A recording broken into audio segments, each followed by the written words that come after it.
Mi nombre es Carlos Hernández y lo que voy a contarte cambió para siempre mi percepción de la realidad. Soy uno de los pocos sobrevivientes que vivió en la casa de Cañitas entre 1982 y 1984, cuando tenía apenas 14 años. Durante más de 30 años he guardado silencio sobre lo que mi familia y yo experimentamos en esa casa maldita de la colonia Cañitas en la Ciudad de México. Pero creo que ha llegado el momento de contar la verdad, por más increíble que pueda sonar. Todo comenzó en marzo de 1982, cuando mi padre, don Miguel Hernández, un empleado del gobierno que trabajaba en la Secretaría de Educación Pública, decidió que era momento de mudarnos a una casa más grande. Mi madre, doña María Elena, estaba emocionada porque después de años viviendo en un departamento pequeño en la colonia Doctores, finalmente tendríamos una casa propia con jardín. Éramos 5 hermanos. Yo, Carlos, el mayor a los 14 años, seguido por Patricia de 12, Jorge de 10, Cristina de 8 y el pequeño Miguel de apenas 6 años. La casa estaba ubicada en la calle Lago Ginebra número 31, en la colonia Cañitas, una zona tranquila de clase media donde las casas tenían 2 plantas y pequeños jardines al frente.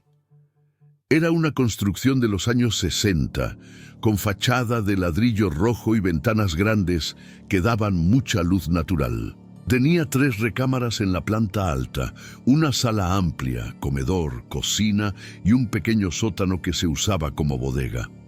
El precio era sorprendentemente bajo para una propiedad de esas características, algo que mi padre atribuyó a la urgencia del dueño anterior por venderla.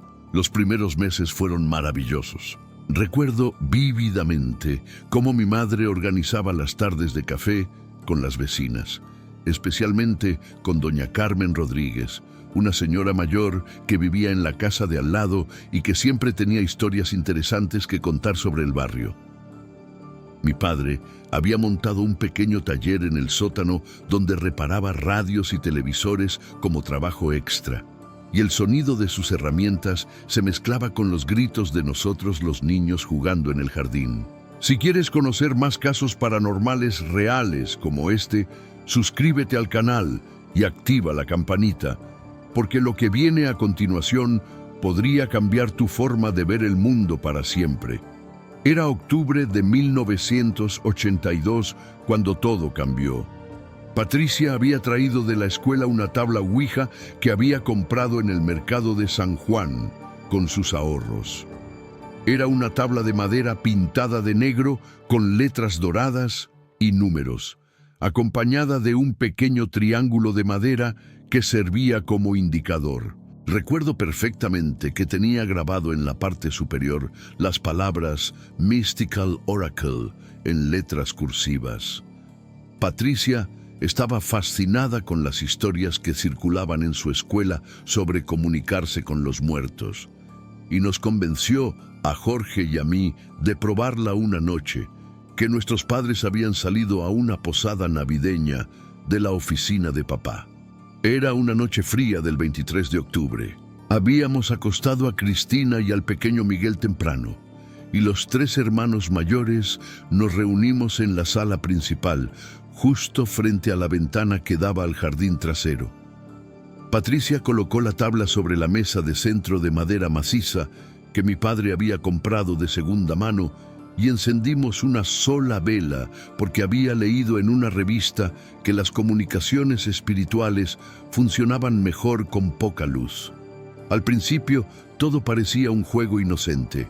Pusimos nuestros dedos sobre el indicador y Patricia preguntó si había algún espíritu presente. Por varios minutos no pasó nada, hasta que lentamente el triángulo comenzó a moverse hacia el sí. Jorge y yo nos reímos nerviosamente, acusándonos mutuamente de empujar el indicador, pero Patricia insistía en que ella no lo estaba moviendo. Entonces Patricia preguntó, ¿cuál es tu nombre? El indicador se movió deletreando lentamente E-L-I-A-S. Le preguntamos si había vivido en nuestra casa y la respuesta fue un sí inmediato. Patricia, cada vez más emocionada, preguntó cómo había muerto. El indicador se movió hacia las letras, formando la palabra ASESINADO. Un escalofrío recorrió mi cuerpo. Jorge quería detener el juego, pero Patricia insistió en continuar. Preguntó dónde había ocurrido el asesinato, y la respuesta nos heló la sangre. SOTANO. En ese momento, escuchamos un golpe seco que venía desde abajo, como si algo pesado hubiera caído en el sótano donde mi padre tenía su taller. Los tres nos quedamos inmóviles, mirándonos con los ojos muy abiertos. Jorge susurró que probablemente habían sido las herramientas de papá que se cayeron, pero todos sabíamos que mi padre siempre las guardaba cuidadosamente en su lugar después de trabajar. Patricia, con voz temblorosa, preguntó a la ouija si el espíritu estaba molesto con nosotros. El indicador se movió violentamente hacia sí y luego comenzó a dar vueltas frenéticamente por toda la tabla. De repente, la vela se apagó sola, sumiendo la sala en completa oscuridad. En ese momento, escuchamos pasos pesados bajando por las escaleras que conducían al sótano, como si alguien caminara con botas de trabajo. Pero lo que nos aterró completamente fue que los pasos venían de abajo hacia arriba, como si quien fuera que estuviera en el sótano estuviera subiendo hacia donde estábamos nosotros. Patricia comenzó a llorar y Jorge corrió a encender la luz de la sala. Cuando la habitación se iluminó, vimos que la tabla ouija se había volteado completamente y estaba en el suelo, a varios metros de donde la habíamos dejado. Ninguno de nosotros la había tocado. Esa noche no le dijimos nada a nuestros padres cuando regresaron. Escondimos la ouija en mi habitación y juramos no volver a usarla nunca más, pero era demasiado tarde. Habíamos abierto una puerta que no sabíamos cómo cerrar. Los siguientes días comenzaron a ocurrir cosas extrañas. Al principio eran detalles pequeños que podrían haber tenido explicaciones lógicas. Las puertas de los armarios aparecían abiertas por las mañanas, especialmente las del sótano. Mi madre se quejaba de que constantemente tenía que cerrarlas, pensando que alguno de nosotros las dejaba abiertas por descuido. También comenzamos a escuchar ruidos durante la noche. Sonidos como si alguien arrastrara muebles en el piso de arriba, pero cuando subíamos a revisar, todo estaba en su lugar. Mi padre revisó la instalación eléctrica pensando que podrían ser problemas con los cables, pero todo estaba en perfecto estado. El 15 de noviembre, algo ocurrió que hizo imposible ignorar lo que estaba pasando. Cristina bajó llorando por las escaleras en plena madrugada, gritando que había visto a un hombre parado junto a su cama. Describió a una figura alta, vestida con ropa de trabajo manchada de sangre, que la observaba mientras dormía. Mis padres pensaron que había sido una pesadilla, pero cuando mi madre fue a revisar la habitación de Cristina, encontró huellas de barro en el piso junto a la cama, huellas que no habían estado ahí cuando acostó a mi hermana. Mi padre quedó desconcertado. Revisó todas las ventanas y puertas de la casa, pero estaban cerradas con llave desde adentro. No había forma de que alguien hubiera entrado desde el exterior. Doña Carmen, nuestra vecina, le contó a mi madre que había notado luces encendiéndose y apagándose en nuestra casa durante la madrugada, especialmente en las ventanas del sótano. Fue entonces cuando decidimos investigar el historial de la casa. Doña Carmen nos contó que años atrás, a finales de los 60, había vivido ahí un hombre llamado Elías Muñoz, con su esposa y 2 hijos pequeños. Elías trabajaba como mecánico y había convertido el sótano en su taller. Una noche de diciembre de 1969, unos ladrones entraron a la casa buscando dinero. Cuando Elías los sorprendió en el sótano, lo golpearon brutalmente con sus propias herramientas hasta matarlo. Su esposa y sus hijos encontraron el cuerpo a la mañana siguiente en un charco de sangre junto a su banco de trabajo. La familia se mudó inmediatamente después del funeral, y desde entonces la casa había tenido varios dueños que nunca permanecían mucho tiempo. Algunos se iban sin explicación, otros contaban historias similares a las nuestras antes de marcharse. Doña Carmen nos confesó que había querido advertirnos cuando nos mudamos, pero no quiso asustarnos con supersticiones. Al conocer esta información, todo comenzó a tener sentido de una manera aterradora. El nombre que había aparecido en la Ouija, los ruidos en el sótano, la figura que había visto Cristina. Patricia se quebró y les confesó a mis padres lo del juego de la Ouija. Mi padre se puso furioso, no tanto por haber usado la tabla, sino por haber ocultado información tan importante cuando comenzaron los fenómenos extraños. Pero confesar la verdad no hizo que las cosas mejoraran. Por el contrario, parecía como si el espíritu de Elías se hubiera vuelto más activo al saber que estábamos conscientes de su presencia. Los fenómenos se intensificaron dramáticamente en diciembre. Las herramientas de mi padre aparecían tiradas por todo el sótano cada mañana, a pesar de que él las organizaba meticulosamente cada noche. Comenzamos a escuchar el sonido de martillos golpeando metal durante la madrugada, como si alguien estuviera trabajando en el taller de abajo. Una noche, Jorge despertó gritando porque sintió que alguien lo jalaba de los pies hacia el borde de la cama. Cuando mis padres corrieron a su habitación, encontraron marcas de dedos en sus tobillos, como si unas manos muy fuertes lo hubieran agarrado. Mi madre comenzó a rezar el rosario todas las noches, colgó crucifijos en cada habitación y roció agua bendita por toda la casa. Pero nada funcionaba. El 3 de enero de 1983 ocurrió algo que cambió todo para siempre. Estábamos cenando en familia cuando escuchamos el sonido de cristales rompiéndose que venía del sótano. Mi padre bajó a investigar y encontró que todos los focos del taller habían explotado simultáneamente. Los fragmentos de vidrio cubrían el piso y sus herramientas estaban clavadas en las paredes de madera, como si una fuerza sobrehumana las hubiera arrojado con violencia extrema.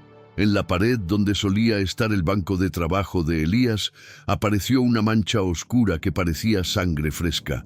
Mi padre la limpió con cloro, pero a la mañana siguiente había regresado, más grande y más oscura. Sin importar cuántas veces la limpiáramos, la mancha siempre volvía a aparecer. Fue en ese momento cuando decidimos buscar ayuda profesional. Mi madre contactó al padre Sebastián Moreno, un sacerdote de la parroquia de San Rafael que tenía experiencia con casos de posesiones y fenómenos paranormales.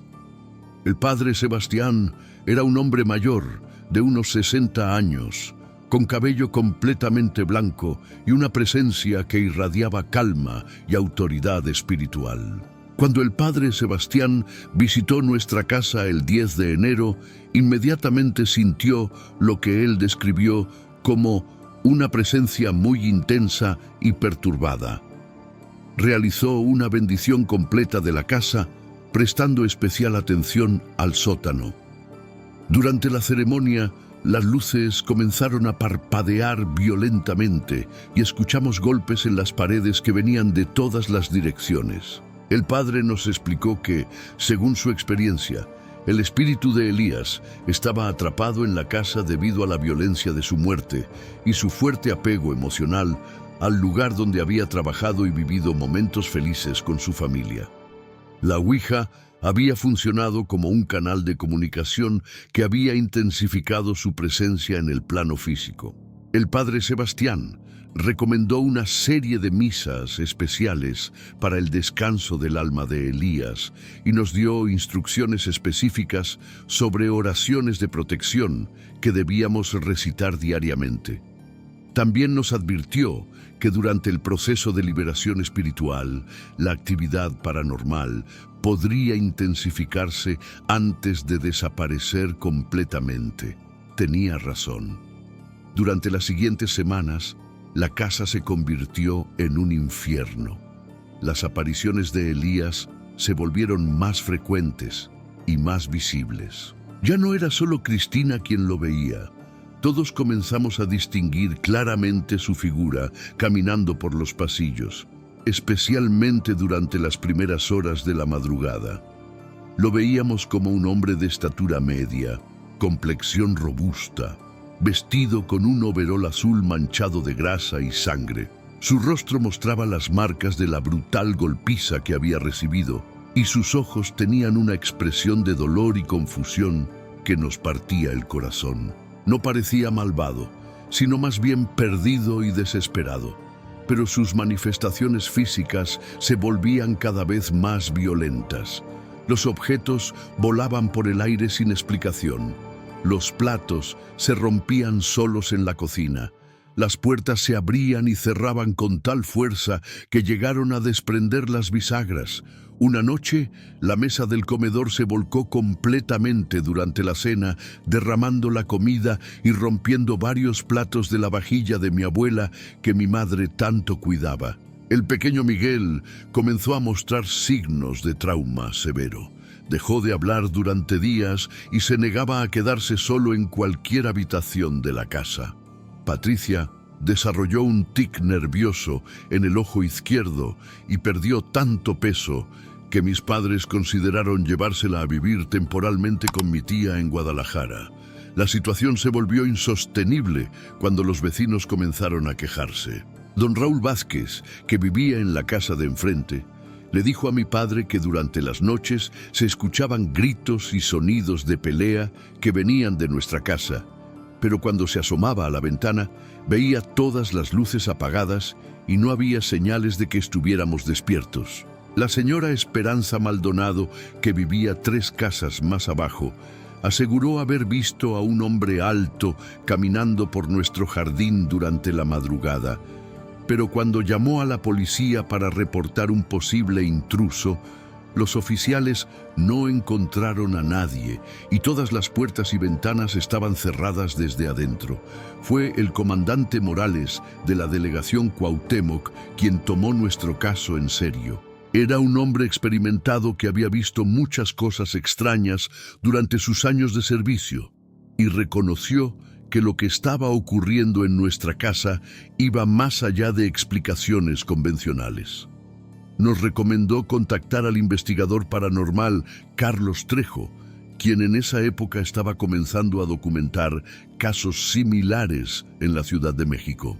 Carlos Trejo visitó nuestra casa en febrero de 1983, acompañado de un equipo de investigación que incluía fotógrafos, especialistas en sonido y psicólogos. Instalaron grabadoras y cámaras en diferentes puntos de la casa, especialmente en el sótano y en las habitaciones donde ocurrían más fenómenos. Los resultados fueron impactantes. Las grabadoras captaron voces claras, diciendo frases como «mi casa», «no se vayan» y «ayúdenme», siempre con una voz masculina que coincidía con las descripciones que los antiguos vecinos hacían de Elías Muñoz. Las fotografías mostraron figuras translúcidas en varias habitaciones y los medidores de temperatura registraron caídas súbitas de hasta 15 grados en zonas específicas de la casa. Pero lo que apareció en esa sala nos hizo dudar de todo lo que sabíamos sobre la vida y la muerte. Durante la investigación de Carlos Trejo ocurrió el evento más aterrador de toda nuestra experiencia. Era la noche del 18 de febrero, alrededor de las 2 de la madrugada. Toda la familia estaba reunida en la sala con el equipo de investigación, cuando de repente todas las luces de la casa se apagaron simultáneamente. Las linternas y equipos electrónicos dejaron de funcionar, como si una fuerza invisible hubiera drenado toda la energía eléctrica del lugar. En la oscuridad total, escuchamos pasos pesados bajando las escaleras del segundo piso. Pero no eran los pasos de Elías que habíamos aprendido a reconocer. Estos sonidos eran diferentes, más pesados, más lentos, como si algo mucho más grande y amenazante estuviera descendiendo hacia nosotros. Carlos Trejo encendió una bengala de emergencia y en la luz rojiza que iluminó la sala, todos vimos algo que nos marcó para siempre. No era la figura familiar de Elías, sino algo mucho más oscuro y malévolo. Una masa de sombra densa que parecía absorber la misma luz de la bengala se materializó en el centro de la habitación. Desde esa masa de oscuridad emergían lo que parecían múltiples brazos y rostros distorsionados, como si fuera un conglomerado de entidades diferentes unidas en una sola presencia terrorífica. Los rostros gritaban en silencio, con expresiones de dolor y desesperación que superaban cualquier pesadilla que pudiéramos imaginar. Mi madre comenzó a rezar en voz alta y Patricia se desmayó del terror. Jorge y yo nos abrazamos temblando, mientras que el pequeño Miguel se escondió detrás de mi padre. Carlos Trejo y su equipo documentaron todo con cámaras especiales que funcionaban sin electricidad, capturando imágenes que después confirmarían la realidad de lo que estábamos presenciando. La entidad permaneció visible durante aproximadamente 5 minutos, que se sintieron como horas eternas. Luego, tan súbitamente como había aparecido, se desvaneció y todas las luces de la casa se encendieron de nuevo. Los equipos electrónicos volvieron a funcionar normalmente, pero todos los relojes de la casa se habían detenido exactamente a las 2:17 de la madrugada. Carlos Trejo nos explicó que lo que habíamos presenciado no era solo el espíritu de Elías, sino una convergencia de múltiples entidades que habían sido atraídas por la intensa actividad paranormal de la casa. El uso de la Ouija había funcionado como un portal que no solo había contactado con Elías, sino que había permitido el acceso de otras entidades menos benévolas. Después de esta experiencia, mi familia tomó la decisión de abandonar la casa permanentemente. No podíamos seguir exponiendo a los niños más pequeños a este tipo de trauma, y los efectos psicológicos ya estaban afectando gravemente nuestra salud mental y física. El proceso de mudanza fue una pesadilla en sí mismo. Los trabajadores de la empresa de mudanzas se negaron a entrar al sótano después de que sus herramientas comenzaran a volar por el aire.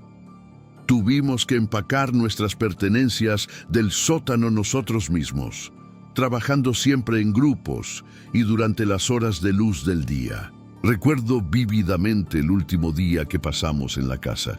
Era el 15 de abril de 1984. Mientras cargábamos las últimas cajas en el camión de mudanza, Elías apareció en la ventana de la sala principal, pero esta vez su expresión era diferente. No mostraba la confusión y el dolor habituales, sino algo que parecía tristeza y súplica. Mi madre, en un acto de compasión que nunca olvidaré, se dirigió hacia la ventana y le habló directamente. Elías, entendemos tu dolor, pero no puedes quedarte aquí para siempre. Tu familia te está esperando en el otro lado. Tienes que dejarlos ir y encontrar tu paz. Por un momento la figura de Elías pareció más sólida y real que nunca. Levantó una mano como despidiéndose y luego simplemente se desvaneció. Fue la última vez que lo vimos. Nos mudamos a una casa en la Colonia del Valle y aunque los primeros meses fueron difíciles debido al trauma que habíamos experimentado, gradualmente comenzamos a recuperar una vida normal. Patricia necesitó terapia psicológica durante varios meses y el pequeño Miguel tardó más de un año en volver a hablar con normalidad. Pero la historia de la casa de Cañitas no terminó con nuestra partida. A lo largo de los años he mantenido contacto con doña Carmen y otros vecinos del barrio, y las noticias que recibo son siempre perturbadoras. La casa permaneció vacía durante 2 años después de que nos fuimos. En 1986, una familia joven se mudó ahí atraída por el precio extremadamente bajo. Duraron apenas 3 meses antes de irse en medio de la noche, abandonando todas sus pertenencias. La esposa fue hospitalizada por una crisis nerviosa severa y el esposo nunca quiso hablar sobre lo que habían experimentado. En 1988, un inversionista compró la propiedad con la intención de demolerla y construir un edificio de departamentos. Pero los trabajadores de construcción se negaron a continuar después de una serie de accidentes inexplicables. Un obrero cayó desde el segundo piso sin razón aparente. Otro fue golpeado por herramientas que se movían solas. Y el capataz juró que veía a un hombre vestido de mecánico que saboteaba el trabajo durante las noches. El proyecto fue abandonado y la casa quedó en ruinas durante varios años. Los vecinos reportaron luces extrañas y figuras moviéndose en el interior de la estructura abandonada. Algunos adolescentes del barrio intentaron usar la casa como lugar de reunión, pero siempre salían corriendo después de pocas horas, contando historias similares a las nuestras. En los años 90, un grupo de investigadores paranormales estadounidenses visitó la casa como parte de un documental sobre fenómenos sobrenaturales en México. Su investigación duró solo una noche. El equipo completo salió de la casa antes del amanecer y posteriormente se negaron a mostrar las grabaciones que habían hecho. Uno de los investigadores, un hombre llamado Michael Richardson, declaró años después en una entrevista que lo que había experimentado en la casa de Cañitas había sido lo más aterrador de sus 20 años investigando lo paranormal. En 2001, las autoridades de la Ciudad de México finalmente demolieron la estructura que quedaba de la casa debido a quejas de los vecinos sobre disturbios nocturnos. Pero incluso después de la demolición, los reportes de actividad paranormal continuaron. Los residentes del área aseguran que durante ciertas noches, especialmente en octubre y diciembre, aún se pueden escuchar sonidos de herramientas y voces que vienen del terreno baldío donde una vez estuvo nuestra casa. Carlos Trejo publicó nuestro caso en su libro Cañitas en 2003, cambiando los nombres para proteger nuestra privacidad, pero manteniendo todos los detalles esenciales de nuestra experiencia. El libro se convirtió en un bestseller y posteriormente fue adaptado al cine. Aunque la película tomó ciertas licencias artísticas, la esencia de lo que vivimos está fielmente representada. A lo largo de los años, he recibido cientos de cartas y mensajes de personas que han leído el libro o visto la película, compartiendo experiencias similares. He aprendido que lo que le ocurrió a mi familia no es único. Hay muchas casas en México y en todo el mundo donde suceden fenómenos inexplicables, pero pocas familias tienen el valor de hablar abiertamente sobre ello por miedo al ridículo o a la incredulidad. El padre Sebastián, quien nos ayudó durante esos meses terribles, falleció en 2010, pero antes de morir me confesó que el caso de nuestra casa había sido uno de los más intensos que había enfrentado en sus 40 años de ministerio. Me dijo que creía firmemente que Elías no era una entidad malévola, sino un alma perdida que había sido atrapada por las circunstancias violentas de su muerte y su fuerte apego emocional a la casa. Doña Carmen murió en 2015 a los 86 años. Hasta el final de su vida mantuvo que la casa estaba maldita y que ninguna familia debería vivir jamás en ese terreno. En sus últimos años, solía decir que veía a Elías caminando por el lote baldío durante las noches de luna llena, como si siguiera buscando algo o a alguien. Hoy, más de 30 años después de aquellos eventos que marcaron mi adolescencia, sigo teniendo pesadillas ocasionales. No sobre Elías específicamente, sino sobre esa masa de oscuridad que apareció en nuestra sala aquella noche de febrero. Hay algo sobre esa presencia que trascendía lo puramente paranormal. Era como si hubiera tocado algo fundamentalmente malévolo que existe más allá de nuestra comprensión normal de la realidad. Mi hermana Patricia se convirtió en psicóloga especializada en trauma, inspirada en parte por su propia experiencia. Jorge se mudó a Estados Unidos después de la universidad y rara vez habla sobre lo que vivimos. Cristina desarrolló una profunda fe religiosa y es muy activa en su iglesia local.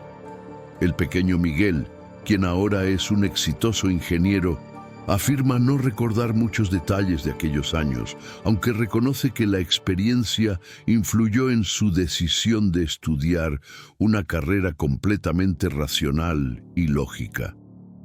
Mis padres siguieron casados hasta que mi madre falleció en 2018. Mi padre, ahora de 82 años, vive conmigo y mi familia. Ocasionalmente, especialmente durante octubre, habla sobre la casa de Cañitas. Siempre termina diciendo la misma frase.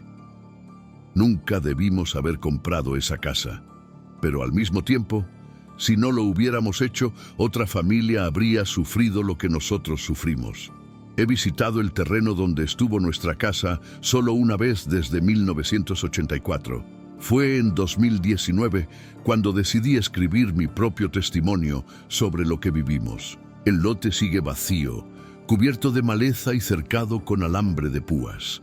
Hay un letrero que dice "Se vende", que obviamente lleva años ahí, desteñido por el sol y la lluvia. Mientras estuve parado frente a ese terreno, recordando vívidamente cada detalle de aquellos meses terribles, sentí una presencia familiar. No era amenazante ni aterradora, sino más bien melancólica.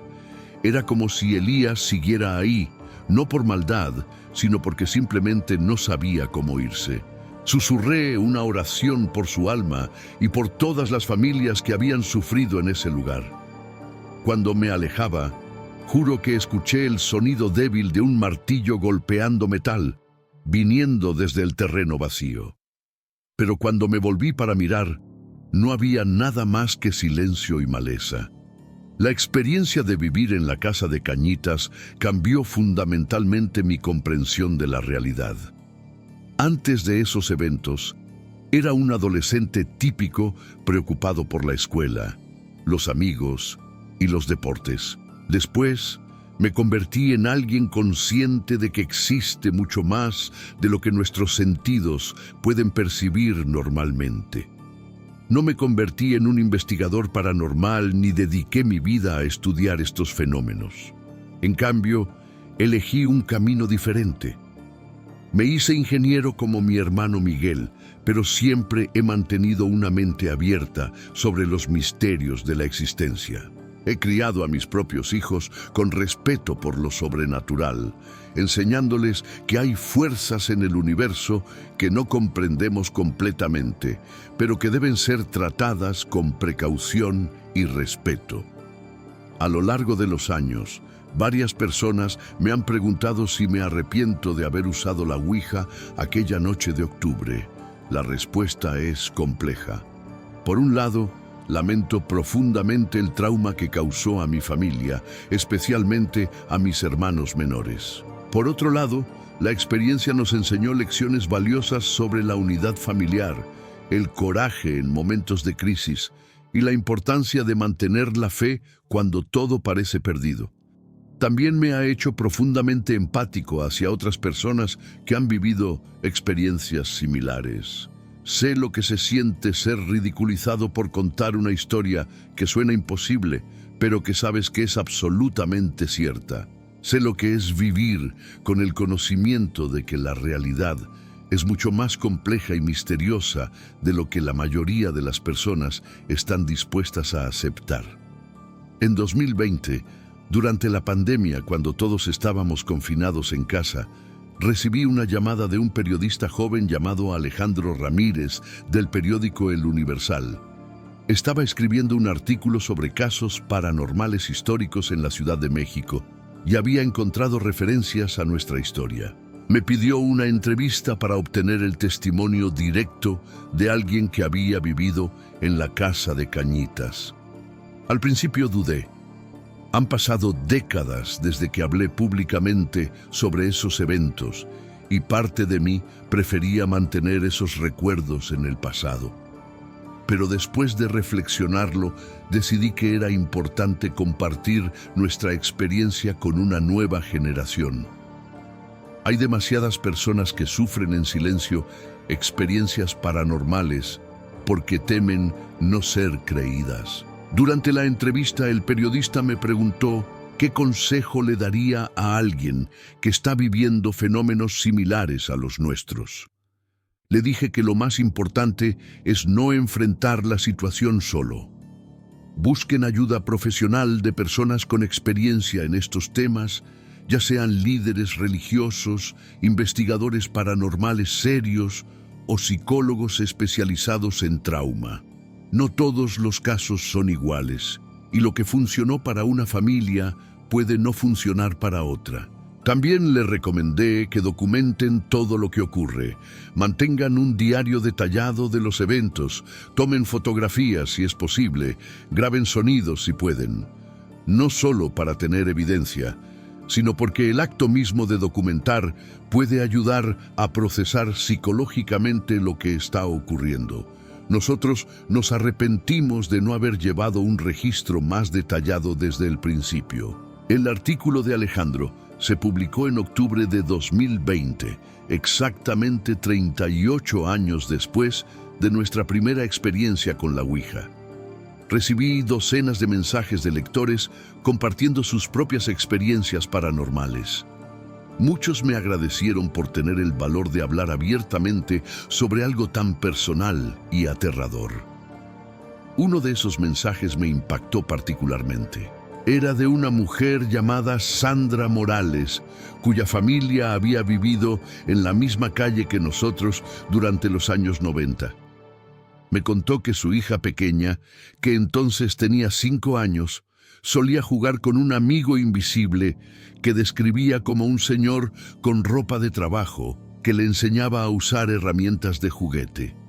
La descripción que la niña hacía de su amigo invisible coincidía exactamente con las características físicas de Elías. Pero lo más perturbador era que la niña sabía detalles sobre la casa que habían estado en nuestro terreno antes de la demolición. Detalles que no podría haber conocido de ninguna fuente normal. Describía la disposición de las habitaciones, la ubicación del sótano, incluso el color de las paredes. Sandra me dijo que al principio pensaron que era solo la imaginación activa de una niña pequeña, hasta que comenzaron a ocurrir cosas inexplicables en su propia casa. Objetos que se movían solos, herramientas que aparecían en lugares donde no las habían dejado, sonidos de trabajo manual durante la madrugada. Su familia se mudó del barrio después de 6 meses. Este testimonio me confirmó algo que había sospechado durante años. La presencia de Elías no estaba limitada únicamente al terreno donde había estado la casa original.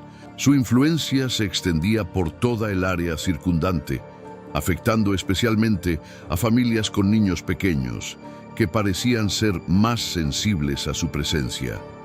Después de la publicación del artículo, también me contactó un investigador paranormal llamado Dr. Roberto Martínez, profesor de psicología en la Universidad Nacional Autónoma de México, quien había estado estudiando casos de apariciones en la Ciudad de México durante más de 20 años. Me invitó a participar en un estudio académico sobre fenómenos paranormales en entornos domésticos.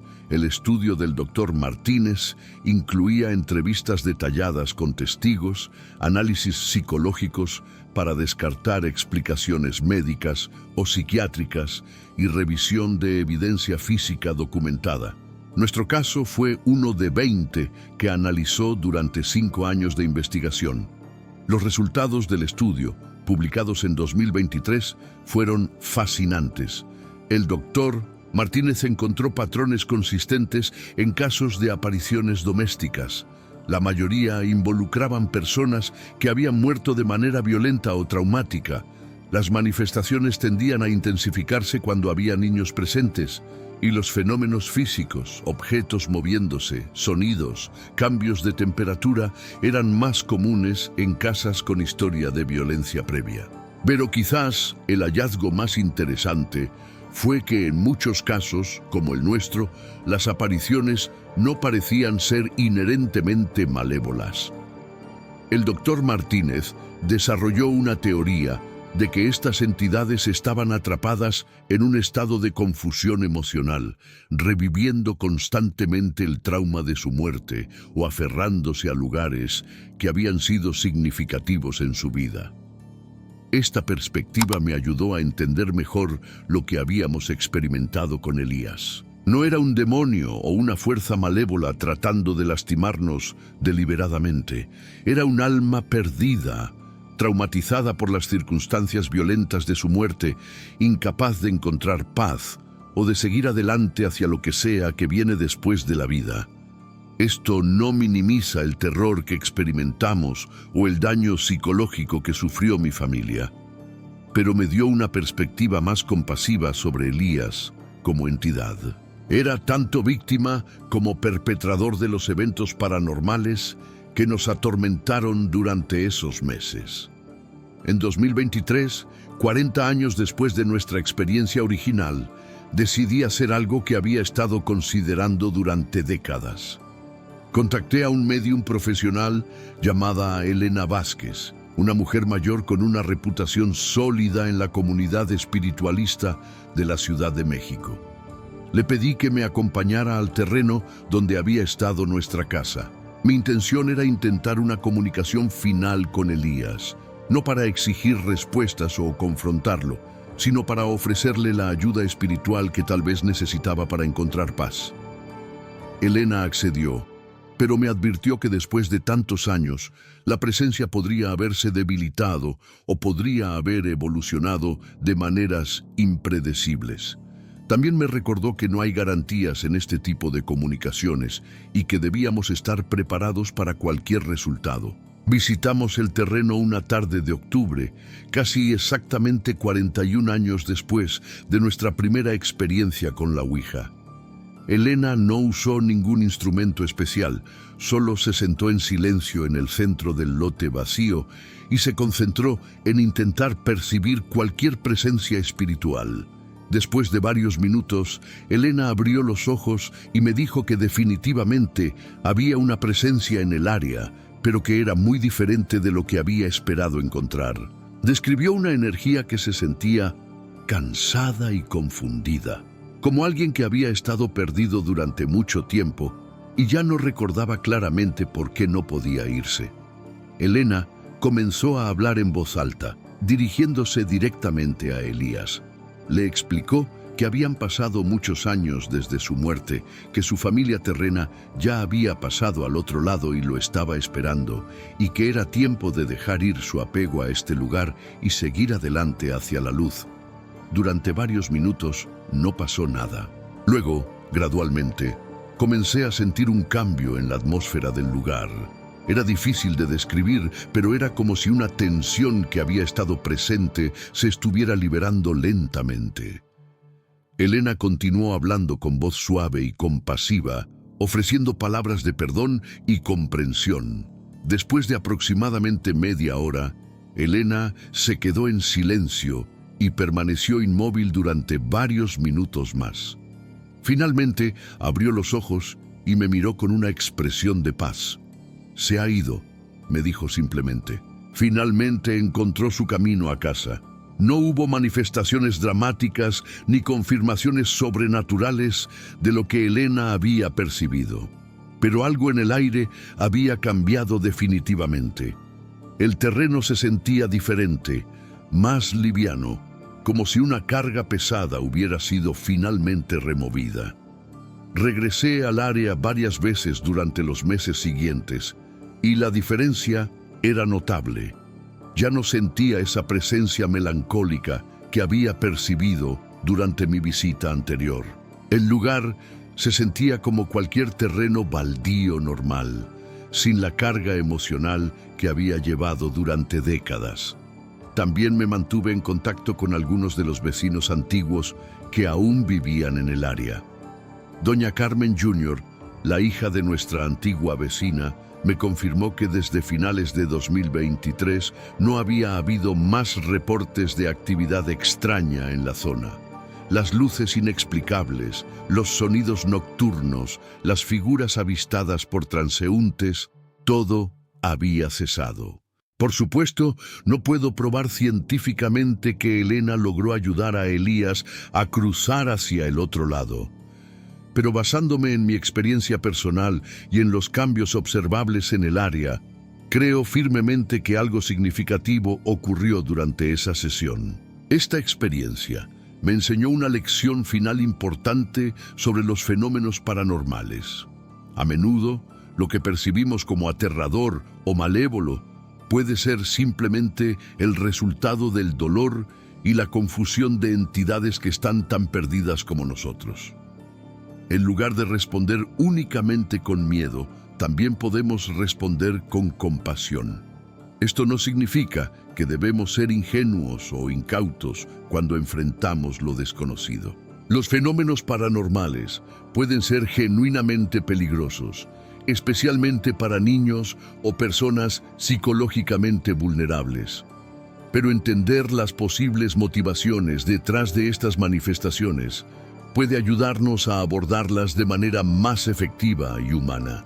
Mi familia y yo nunca nos recuperamos completamente del trauma de vivir en la casa de Cañitas. Los eventos de esos meses cambiaron fundamentalmente quiénes éramos como personas y cómo veíamos el mundo.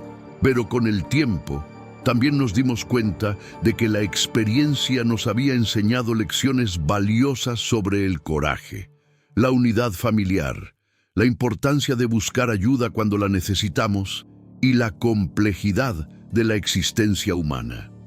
También nos enseñó humildad. Antes de esos eventos, teníamos una visión muy simplista de la realidad. Creíamos que entendíamos cómo funcionaba el mundo, que había explicaciones racionales para todo, que los límites entre lo posible y lo imposible estaban claramente definidos. La casa de Cañitas nos mostró que la realidad es mucho más compleja, misteriosa y rica de lo que habíamos imaginado. Hay fuerzas, entidades y fenómenos que operan más allá de nuestra comprensión científica actual. Esto no significa que debamos abandonar el pensamiento racional o la investigación científica, pero sí significa que debemos mantener la mente abierta a posibilidades que van más allá de nuestros paradigmas actuales. Hoy, a mis 55 años, cuando les cuento esta historia a mis nietos, siempre termino con la misma reflexión. El universo está lleno de misterios que tal vez nunca comprendamos completamente. Algunos de esos misterios pueden ser aterradores. Otros pueden ser hermosos, pero todos merecen nuestro respeto y nuestra consideración cuidadosa.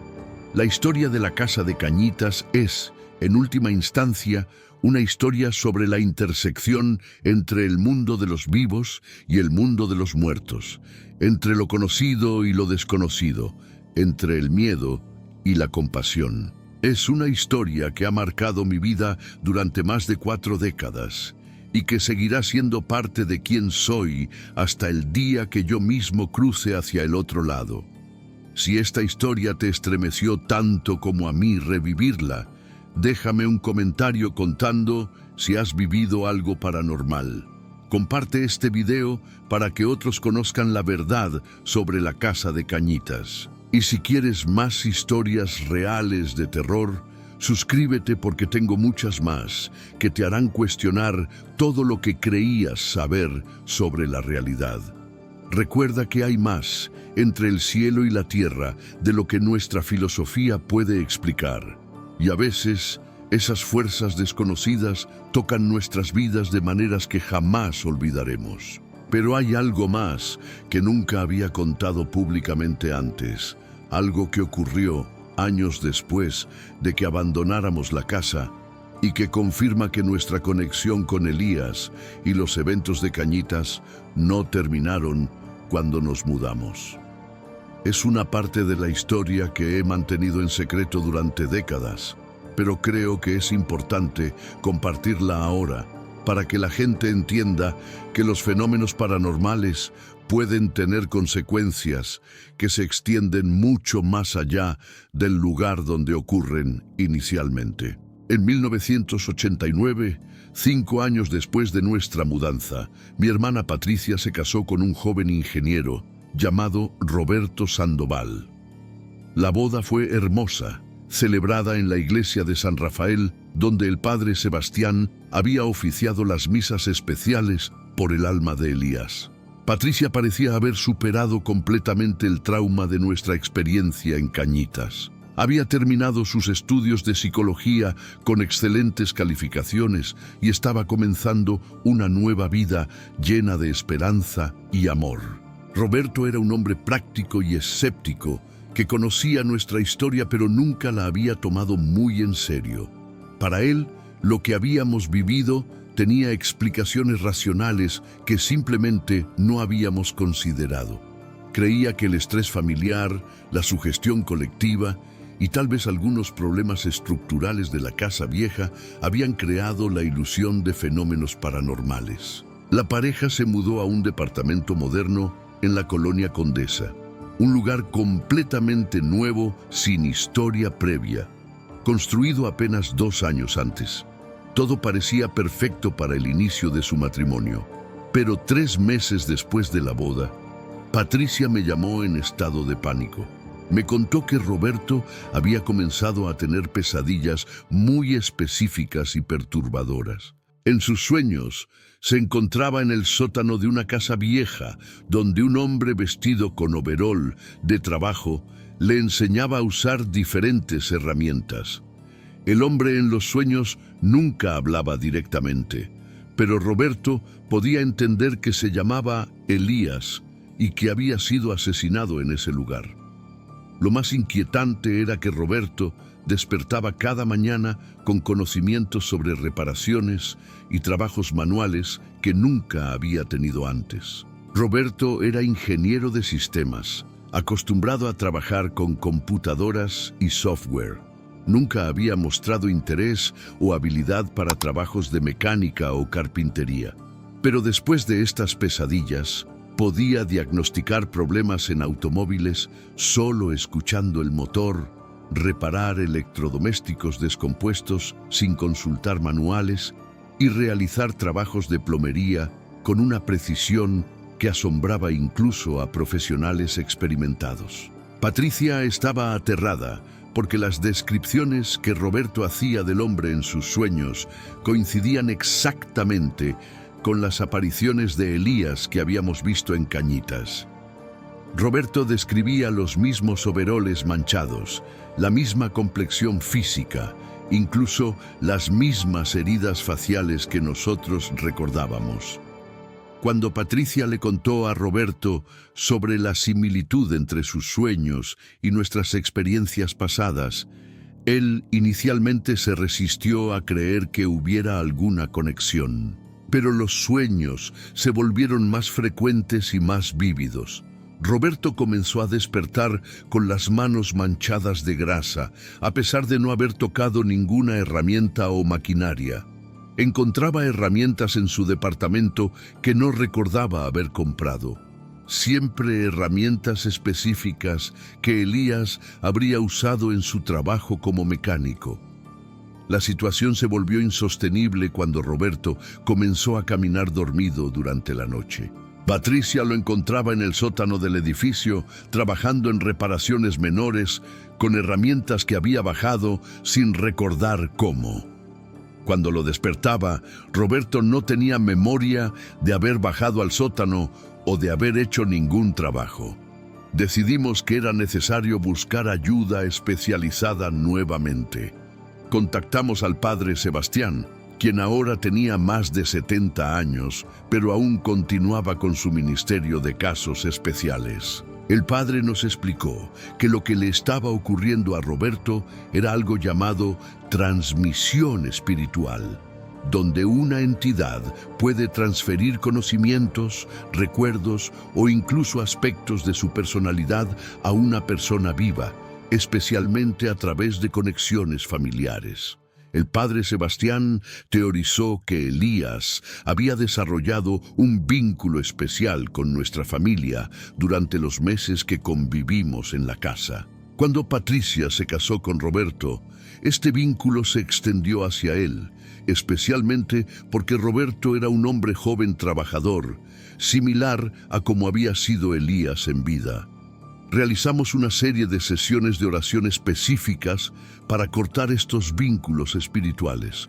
Durante una de estas sesiones ocurrió algo extraordinario que confirma la conexión entre Roberto y Elías. Mientras el padre Sebastián oraba, Roberto entró en una especie de trance y comenzó a hablar con una voz completamente diferente a la suya. La voz que salía de Roberto era más grave, con un acento distintivo del norte de México que Roberto nunca había tenido. Esta voz se identificó como Elías Muñoz y comenzó a contar detalles específicos sobre su vida que nosotros nunca habíamos conocido. Describió su infancia en Monterrey, su llegada a la Ciudad de México en busca de trabajo, el día que conoció a su esposa Elena en una feria de barrio, el nacimiento de sus dos hijos, Carlos y Marisol.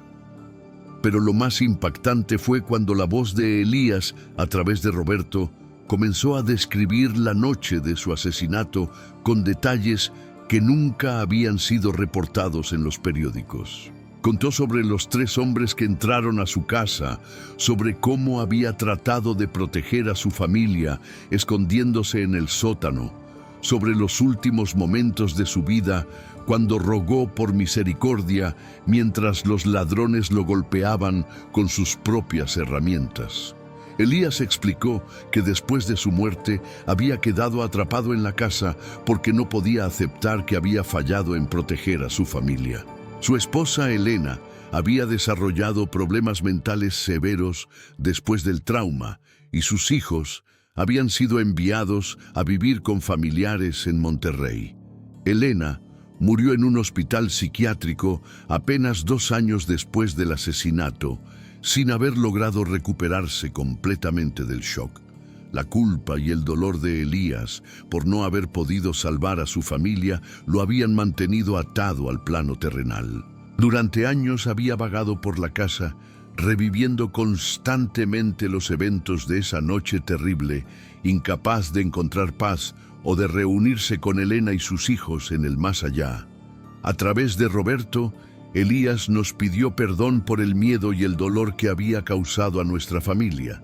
Explicó que nunca había tenido la intención de lastimarnos, pero que su propio sufrimiento y confusión habían creado las manifestaciones aterradoras que habíamos experimentado. Su apego a la casa y su desesperación por comunicarse habían distorsionado su energía espiritual, convirtiéndola en algo aterrador en lugar de algo compasivo. Elías también reveló por qué se había conectado específicamente con Roberto. Vio en él a un hombre joven, trabajador y dedicado a su familia, similar a como él había sido en vida. Había tratado de enseñarle sus habilidades como una forma de perpetuar su conocimiento y mantenerse conectado al mundo de los vivos. Pero se dio cuenta de que esto estaba causando sufrimiento a Roberto y Patricia y estaba dispuesto a romper esa conexión si podía encontrar la paz que había estado buscando durante tantos años. El padre Sebastián le habló directamente a Elías a través de Roberto, explicándole que Elena y sus hijos lo habían perdonado hacía mucho tiempo y que lo estaban esperando en el otro lado. Le aseguró que no había fallado como esposo y padre, que había hecho todo lo posible para proteger a su familia en circunstancias imposibles y que era tiempo de liberarse de la culpa que lo había mantenido atrapado durante tantos años. La sesión duró casi 3 horas. Al final, Roberto colapsó suavemente, y cuando despertó no tenía memoria de lo que había ocurrido durante el trance. Pero desde esa noche, las pesadillas cesaron completamente. Roberto perdió gradualmente las habilidades mecánicas que había adquirido sobrenaturalmente, y su vida volvió a la normalidad. Patricia y Roberto continuaron felizmente casados. Tuvieron 3 hijos hermosos, y Roberto nunca volvió a experimentar fenómenos paranormales. De hecho, se convirtió en uno de los creyentes más firmes en la realidad de estos fenómenos, habiendo experimentado directamente lo que significa ser un canal para una entidad del más allá. Esta experiencia con Roberto me enseñó algo importante sobre la naturaleza de los fenómenos paranormales. No siempre terminan cuando abandonamos el lugar donde ocurrieron. Los vínculos espirituales pueden persistir y manifestarse años después, especialmente a través de conexiones familiares o emocionales fuertes. También me hizo entender que Elías había estado sufriendo tanto como nosotros durante todos esos años. Su presencia aterradora en la casa no había sido el resultado de maldad inherente, sino de un dolor tan profundo que había distorsionado su energía espiritual.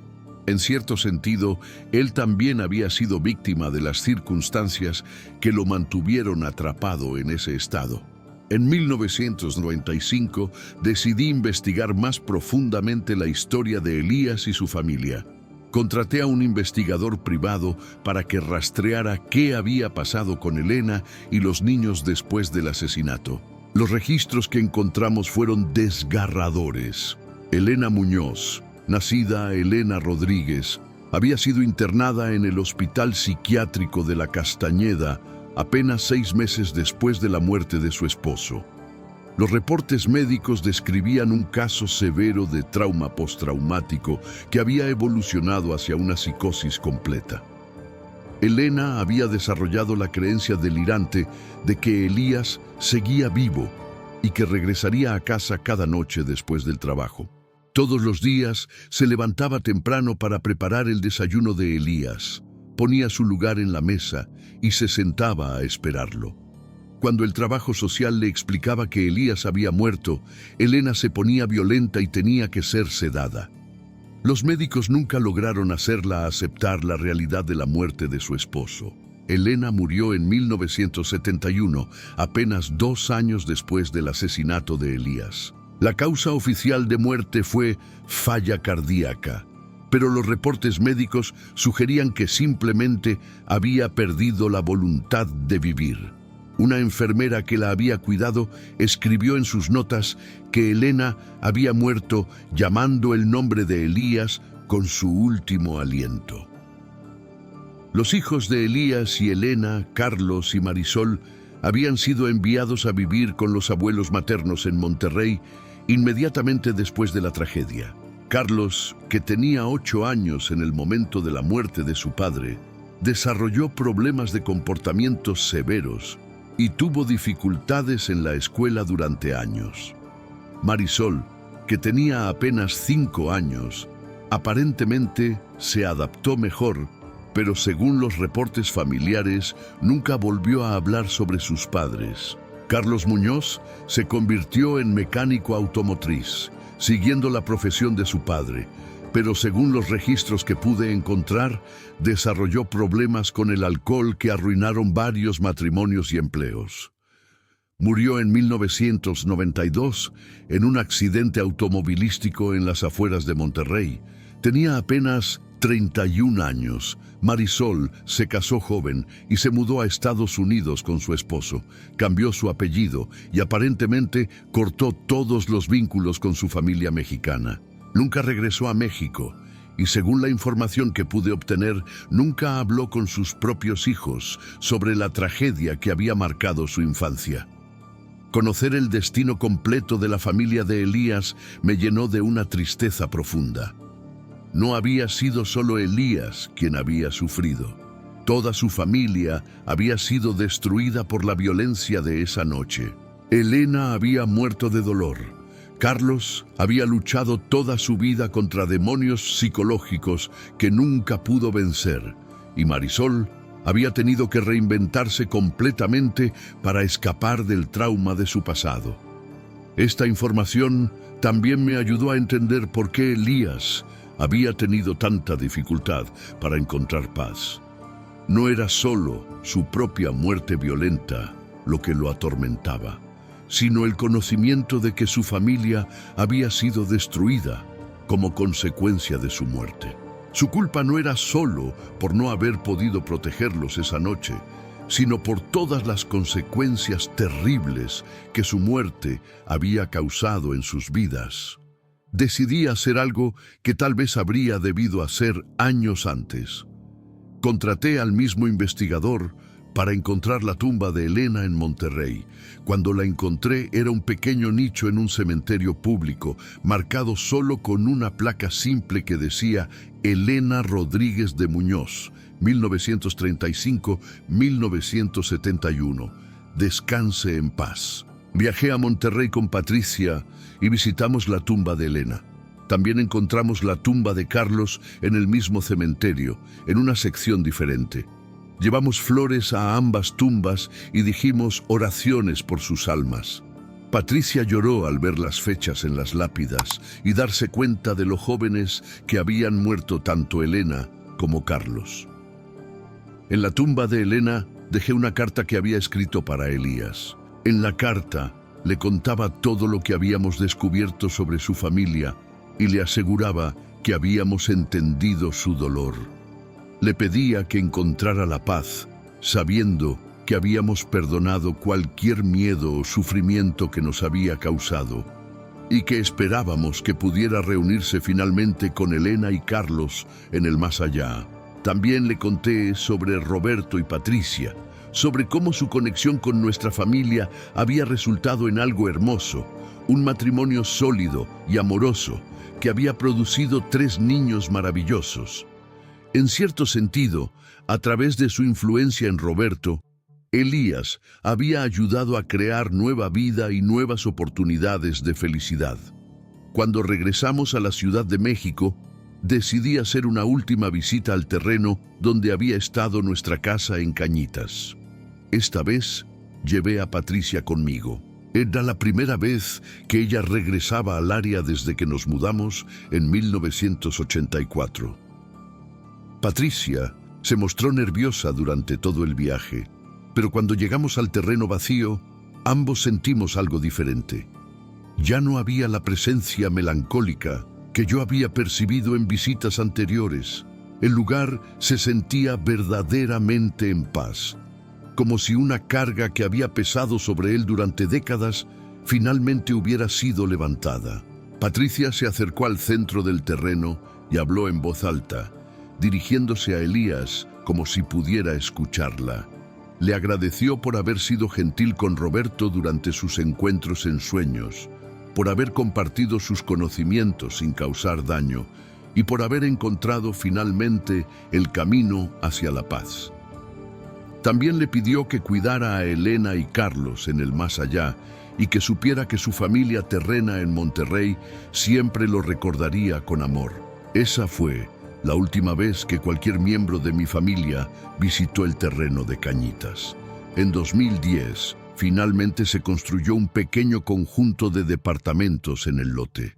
Según los vecinos que aún viven en el área, las familias que se mudaron a esos departamentos nunca han reportado nada inusual. El lugar parece haber encontrado finalmente la tranquilidad que había perdido tantos años antes. La historia completa de Elías y nuestra familia me ha enseñado que los fenómenos paranormales son mucho más complejos de lo que la mayoría de la gente imagina. No son simplemente apariciones aterradoras destinadas a asustarnos, sino que a menudo representan almas atrapadas por traumas, culpa, amor no resuelto o asuntos pendientes que les impiden seguir adelante hacia lo que sea que viene después de la vida. También me ha enseñado la importancia de la compasión, incluso cuando enfrentamos lo desconocido y aterrador. Durante años, pensé en Elías principalmente como la fuente de nuestro sufrimiento.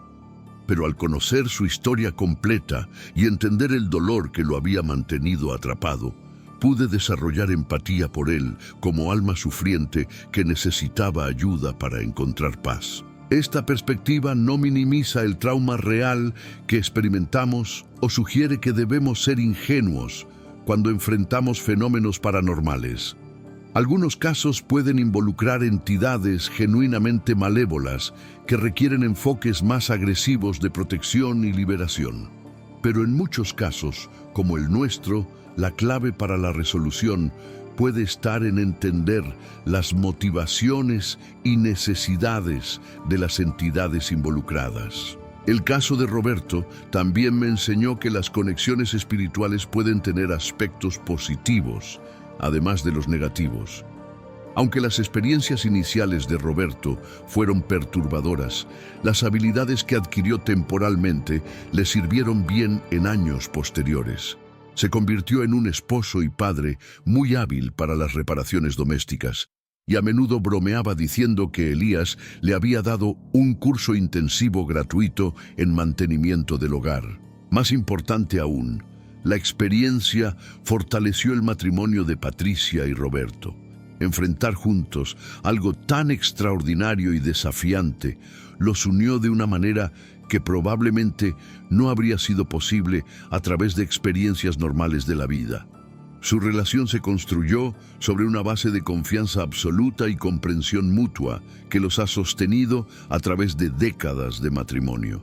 En 2015, cuando se estrenó una nueva película basada vagamente en nuestra historia, Patricia y Roberto llevaron a sus hijos adolescentes a verla. Los niños habían crecido escuchando versiones suavizadas de los eventos de Cañitas, pero la película les dio una perspectiva más completa de lo que habían vivido sus padres y tíos. Después de la película, el hijo mayor de Patricia, un joven inteligente y escéptico de 17 años llamado Miguel, nombrado en honor a mi padre, le preguntó a Patricia si realmente creía que todo había ocurrido exactamente como se mostraba en la película. Patricia le respondió con una sabiduría que me impresionó. Le dijo: la película toma licencias artísticas y exagera algunos aspectos para crear más drama. Pero la esencia de lo que vivimos es real. Hay fuerzas en el universo que no entendemos completamente, y a veces esas fuerzas intersectan con nuestras vidas de maneras que cambian todo lo que creíamos saber sobre la realidad.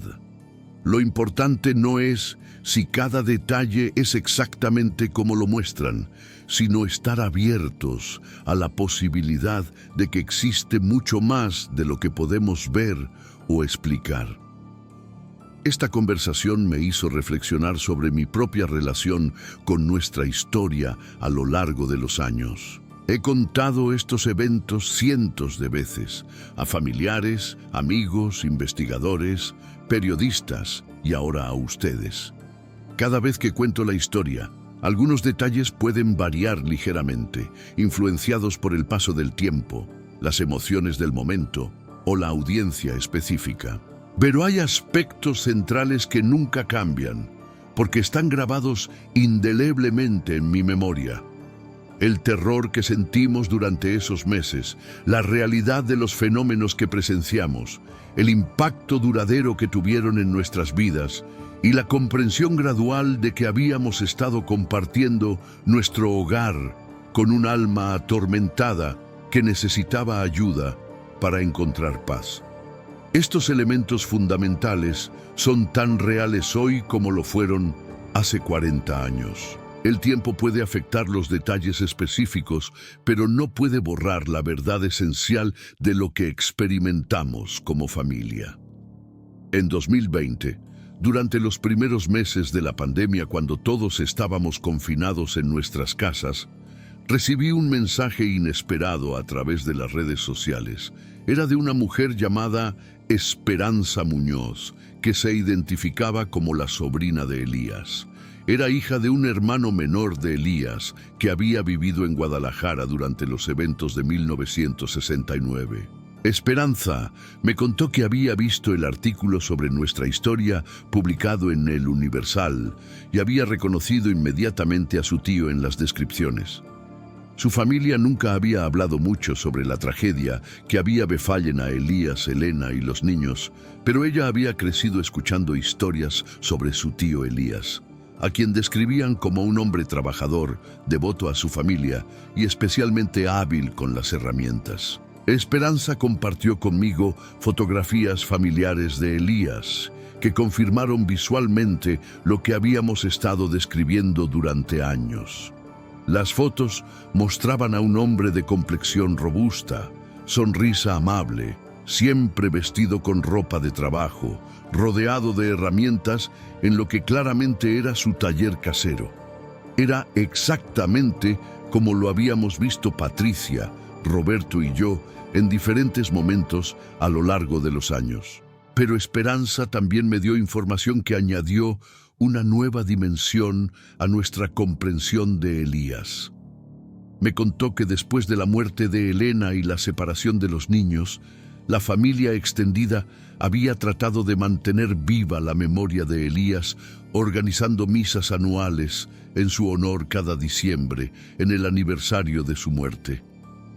Sin embargo, estas misas habían cesado gradualmente a medida que los familiares mayores fallecían y los más jóvenes se mudaban a diferentes ciudades. La última misa se había celebrado en 1995, casi exactamente en el mismo periodo cuando Roberto había experimentado las conexiones oníricas con Elías.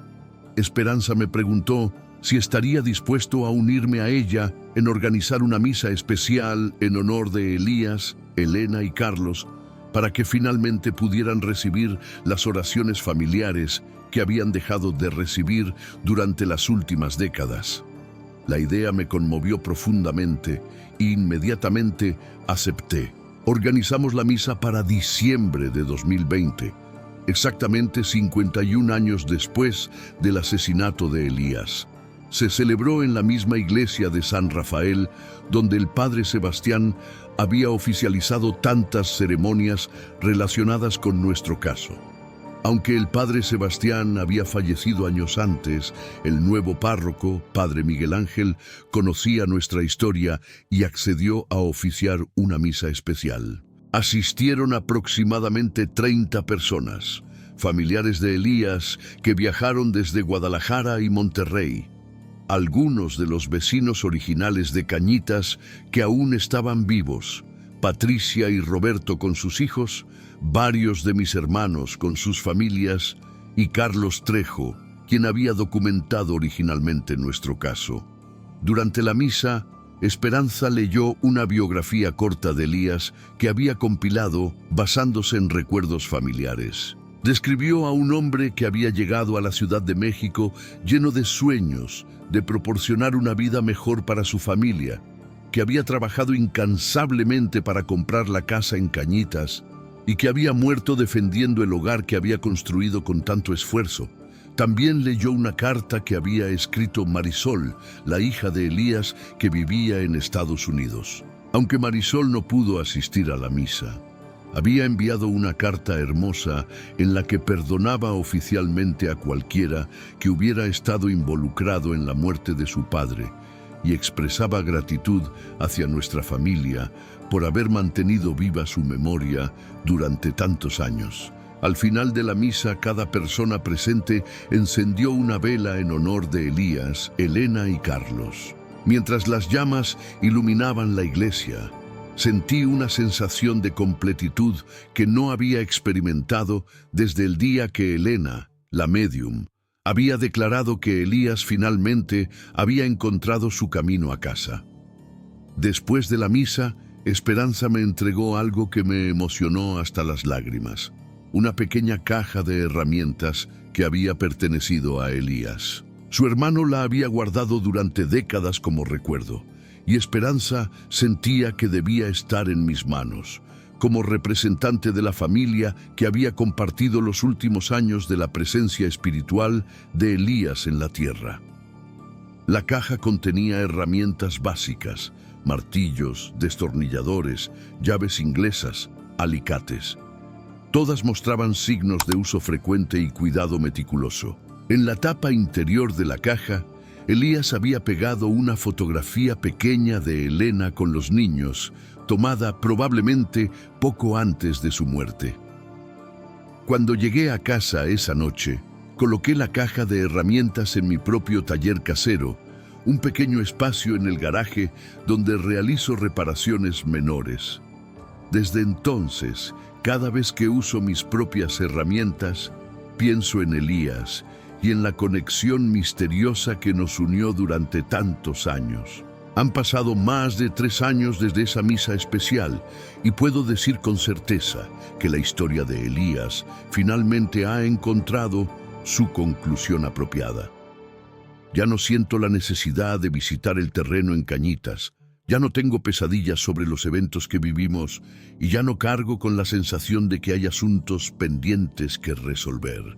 La experiencia completa, desde aquella primera noche con la Ouija hasta la misa de reconciliación, me ha enseñado lecciones profundas sobre la naturaleza de la vida, la muerte, el perdón y la importancia de ayudar a aquellos que están perdidos a encontrar su camino a casa, ya sea en este mundo o en el siguiente. También me ha convencido de que vivimos en un universo mucho más interconectado y misterioso de lo que la mayoría de nosotros reconocemos. Las barreras entre la vida y la muerte, entre el mundo físico y el espiritual, entre el pasado y el presente, son mucho más permeables de lo que nuestras creencias convencionales sugieren. Esto no significa que debemos vivir con miedo a lo desconocido, sino que debemos abordar estos misterios con respeto, compasión y sabiduría. Cuando encontramos lo inexplicable, nuestra primera respuesta no debe ser el pánico o la negación, sino la búsqueda de comprensión y la disposición a ayudar si es posible. La historia de la casa de Cañitas continuará siendo contada durante generaciones.